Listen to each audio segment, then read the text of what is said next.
여러분 안녕하십니까? LA 사는 친구입니다. 오늘은 9월 17일 목요일입니다. 오늘도 캘리포니아와 LA를 중심으로 미국에서 일어나고 있는 소식들 여러분들에게 뉴스 브리핑 해드리도록 하겠습니다. 자, 코로나 관련된 소식을 먼저 말씀드립니다.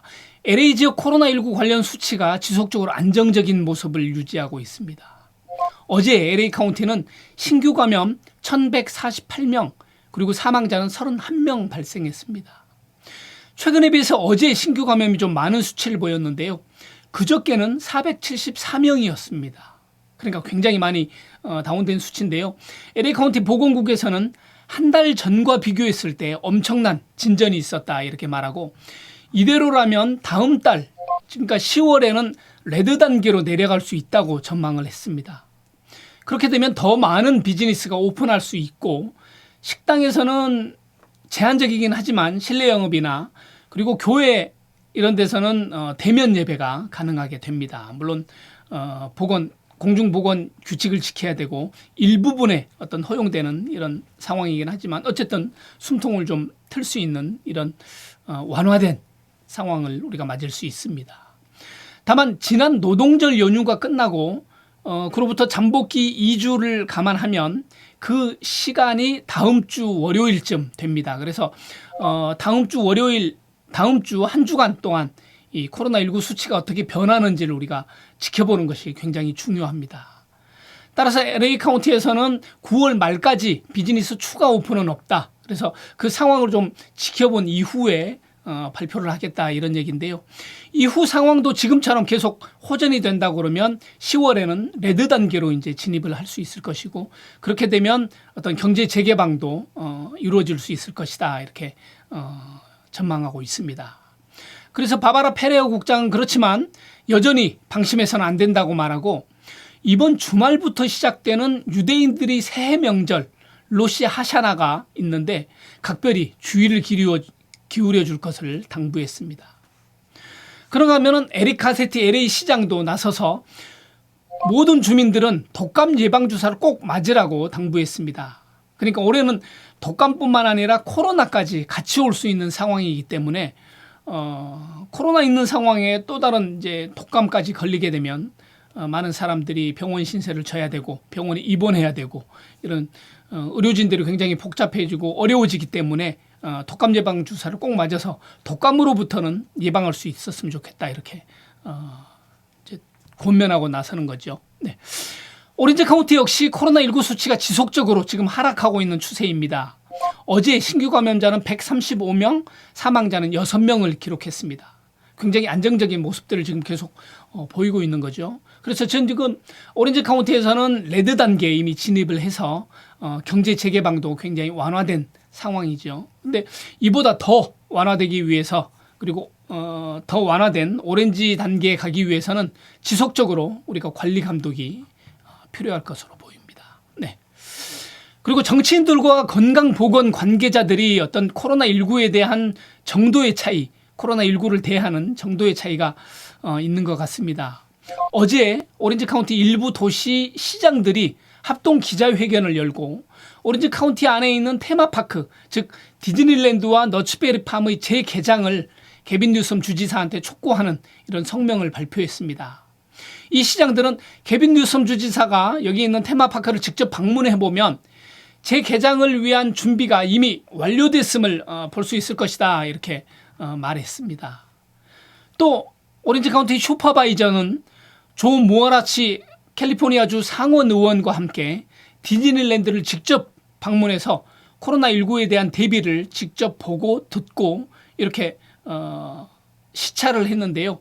그러면서 모든 준비가 완료됐기 때문에 즉각 테마파크들이 오픈해야 된다 이렇게 말했습니다. 오렌지 카운티는 현재 레드 단계로 소매업이라든지 기타 비즈니스가 부분적이긴 하지만 오픈해서 지금 영업을 할 수 있습니다. 그렇지만 테마파크는 아직 오픈을 못하고 있는 상황이죠. 네.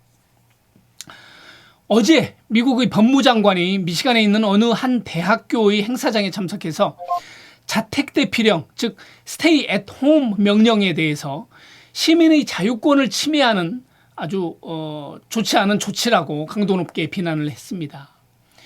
윌리엄 바 법무장관은 국가적인 봉쇄 조치와 재택 명령은 가택연금과 같다고 말하고 노예제를 제외하고 미국 역사상 시민 자유권을 가장 크게 침해하는 것이라고 혹평을 했습니다.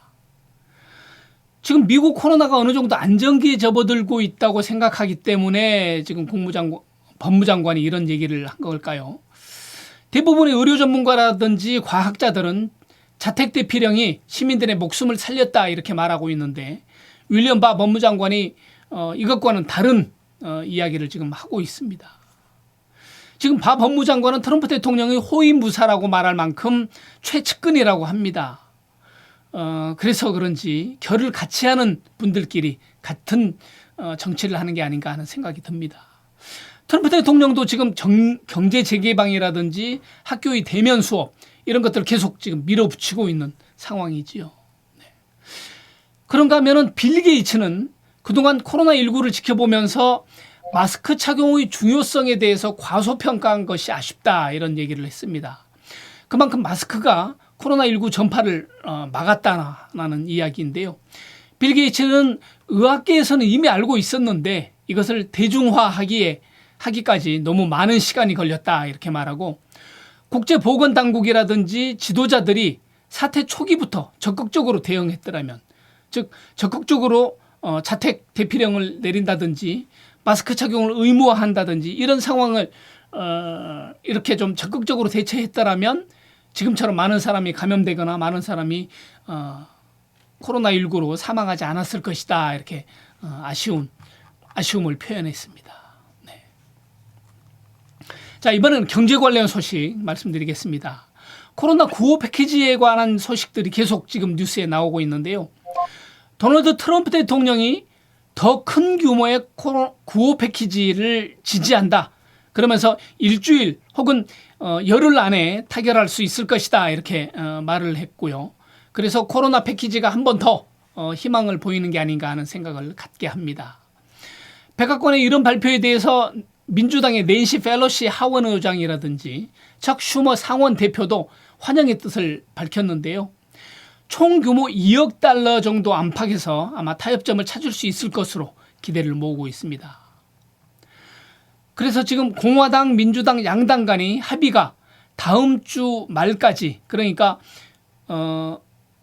이번 주말 혹은 열흘 안에 잘 협상이 된다고 하면 상하원 법안 통과하고 대통령 서명까지 일사천리로 진행된다고 치고 구호 패키지가 9월 말에 시행될 수 있다는 이런 가능성이 제기되고 있습니다.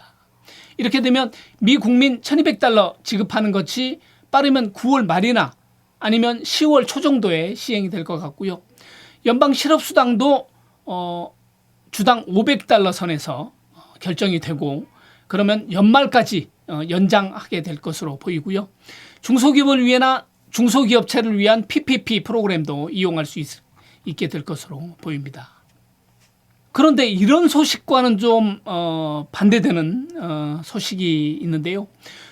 코로나 구호 패키지를 조속히 타결해라 이렇게 연방 의원들이 지금 집단행동을 하고 있고 트럼프 대통령도 돈을 덜 풀어서 타협을 하자 이렇게 얘기하고 있는데 공화당 상원 의원들이 이거에 대해서 미온적인 반응을 보이자 민주당 지도부에서도 요지부동 맞서고 있다고 합니다.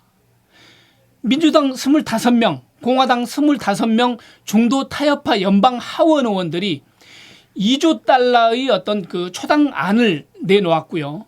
백악관에서도 긍정적으로 이제 검토하겠다 이렇게 얘기했고 이렇게 얘기했는데 민주당 지도부에서 예산안에는 빠진 부분들이 있다 이렇게 언급하면서 백악관에서 증액에 대한 확실한 내용을 내놔라 이렇게 얘기하면서 맞서고 있습니다. 이렇게 되면 이번 의회에서도 연방 셧다운을 피할 수 있는 예산 지출 결의안이 먼저 처리가 되고 그다음 9월 말 정도에 마지막 단계로 이 구호 패키지 법안이 극적으로 타협을 이루지 않겠나 하는 이런 어떤 시간적인 이런 예상을 해보게 됩니다. 네. 자, 오늘 소식은 여기까지입니다. 다음에도 미국과 캘리포니아 중심의 어떤 소식들 가지고 찾아오겠습니다. 지금까지 LA 사는 친구였습니다. 감사합니다.